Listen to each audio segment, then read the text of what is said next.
Olá pessoal, tudo bem com vocês? Nós estamos agora iniciando uma nova etapa das histórias bíblicas. Terminamos o livro de Gênesis com a história de José e agora estamos iniciando o Êxodo, que é o segundo livro da Bíblia no Antigo Testamento. Para vocês que não conhecem a Bíblia, gostaria de dizer que nós dividimos a Bíblia em duas etapas: Antigo Testamento e o Novo Testamento. O Novo Testamento começa com o nascimento de Jesus Cristo, mas tudo é a palavra de Deus.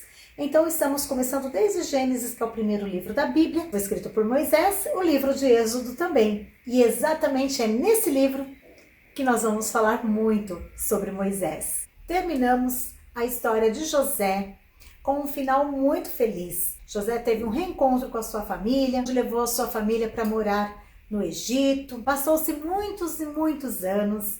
José morreu, foi enterrado ali no Egito, mas ele sabia que ali não era o lugar dos hebreus. Ele sabia que existia uma promessa da parte de Deus, que foi feita para Abraão, renovada para Isaac e depois renovada para Jacó, que era o pai de José, que um dia Deus tiraria este povo do Egito e levaria para uma terra prometida, uma terra que mana leite e mel, uma terra com muita fartura.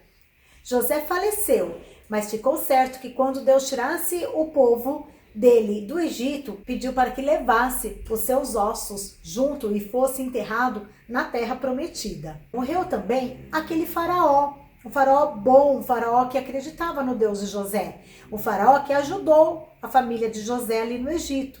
E a Bíblia diz que foi nomeado um novo faraó.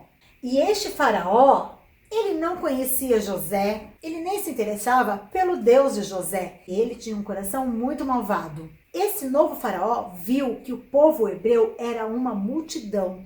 O povo hebreu, eles se multiplicavam muito. Nasciam muitas crianças no povo hebreu e eles cresciam muito fortes.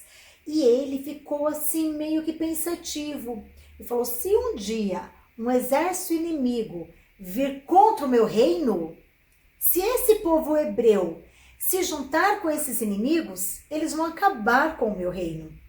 Então, acho melhor colocar mais serviço para este povo. Vamos colocar este povo para trabalhar muito. E ele começou a pesar o povo hebreu, porque o povo hebreu trabalhava sim para Faraó, mas tinha o seu salário, tinha suas casinhas, eles trabalhavam normalmente. Só que ele começou a colocar mais serviço em cima do povo. E aqueles homens que não trabalhassem, que não fizessem o serviço direito, eram chicoteados, ou às vezes eram até presos, outros eram até mortos. O povo começou a sofrer muito na mão deste faraó. Passados-se muitos anos, os irmãos de José também morreram. Então ficaram lá os netos, os bisnetos, os tataranetos, e eles foram aumentando. Cada vez que Faraó colocava um trabalho pesado no povo, mais o povo crescia. Aí Faraó teve uma outra ideia. Ele chamou 2 parteiras. Parteiras é aquela que ajuda a mulher na hora de nascer a criança. O nome dessas parteiras eram Sifrá e Poá. Quando vocês forem chamadas para fazer o parto de uma hebreia, se for menino, eu quero que vocês matem o menino na hora de nascer. Se for menina, pode deixar. Se for menino, é para matar esses meninos. E as parteiras, quando saiu da presença do rei, uma olhou para a outra e ficou muito preocupada com a ordem de Faraó. Essa, como que nós vamos matar os meninos? E Deus, o que nós vamos responder para Deus com a morte desses meninos? E elas resolveram não obedecer Faraó. Elas deixaram sim os meninos nascerem. E passados-se mais anos, vieram para Faraó e disseram: o povo não para de crescer, eles se multiplicam muito. Faraó, então, preocupado com isso, ele chama as 2 parteiras de novo e ele diz: eu dei uma ordem para vocês, que não era para nascer os meninos, e vocês estão deixando os meninos nascerem?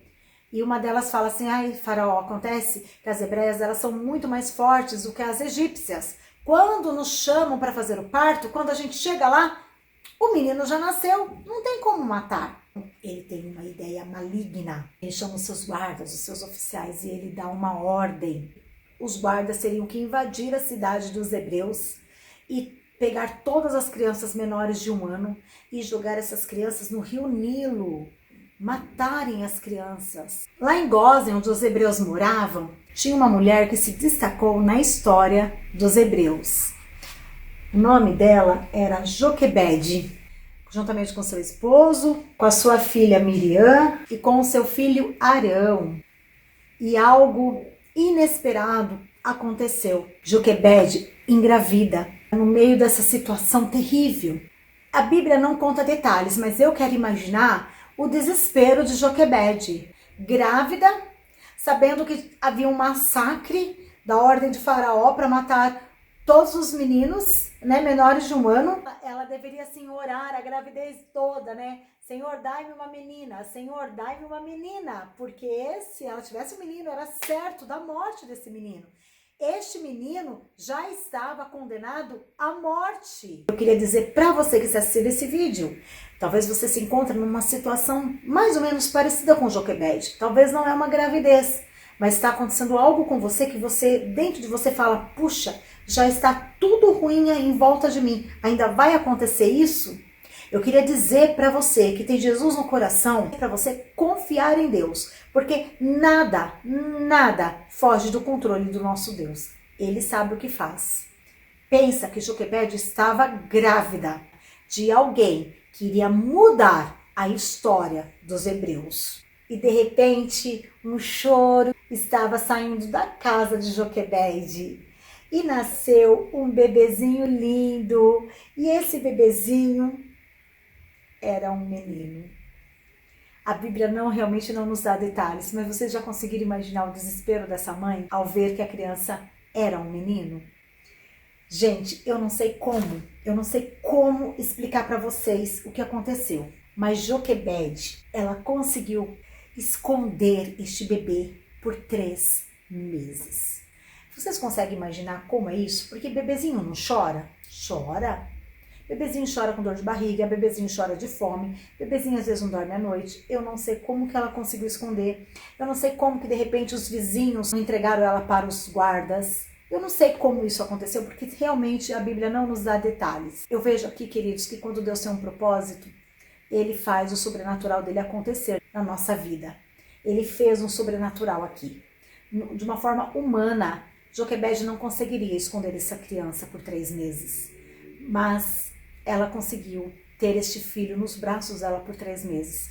Mas vocês conseguem imaginar quanta angústia que essa mulher não sentia? Todos os dias aquela angústia, o cuidado de ter que esconder essa criança, que a Bíblia diz que chegou um momento que ela não conseguia mais esconder. Mas ela era uma mulher que Deus estava com ela. Ela servia também a um Deus vivo. E Deus deu uma estratégia linda para ela. Ela pegou juncos, junto com betume, que era estilo aquele piche, sabe, preto. Ela fez um cestinho, betumou o cestinho para que não entrasse água. Ela colocou o menininho dentro do cestinho, chamou Miriam para que acompanhasse ela até perto do palácio de Faraó. Joquebede chega então junto com a Miriam até a margem do rio Nilo, que ficava perto do palácio de Faraó, o menino dentro do cestinho, e diz a Bíblia que ela coloca o menino entre os juncos, à margem do rio. O que são juncos? É essa planta que nasce perto do rio, entre o rio e a terra. Essa planta, ela é bem firme, ela é bem forte, e a Bíblia diz que Joquebede coloca este menino entre os juncos, na margem do rio, e ainda deixa Miriam de longe, cuidando do cestinho, para que o cestinho não fosse para o rio, para que nada acontecesse com este menino. Sabe aquele desenho que você já assistiu, que o barquinho, o cestinho de Moisés sai assim, navegando pelo rio? Não é assim que a Bíblia diz que aconteceu, tá? Então, da maneira como eu falei aqui, que ela deixou Moisés entre os juncos, é a maneira como a Bíblia está escrito. Vamos ler? Em Êxodo 2, está escrito assim, que ela coloca o cestinho entre os juncos, na margem do rio, deixa lá paradinho e ainda deixa Miriam de longe, olhando o cestinho, para que nada acontecesse. E ela deixa com um propósito, o propósito de Joquebede, apesar da Bíblia não dar detalhes, É simples entender. Joquebede sabia que o filho dela já estava condenado à morte. A ideia de Joquebede é que de repente algum empregado que trabalhava ali dentro do Egito, do palácio de Faraó, achasse de repente o cestinho e levasse este menino para ser cuidado. Ela não queria que este menino morresse de nenhuma forma.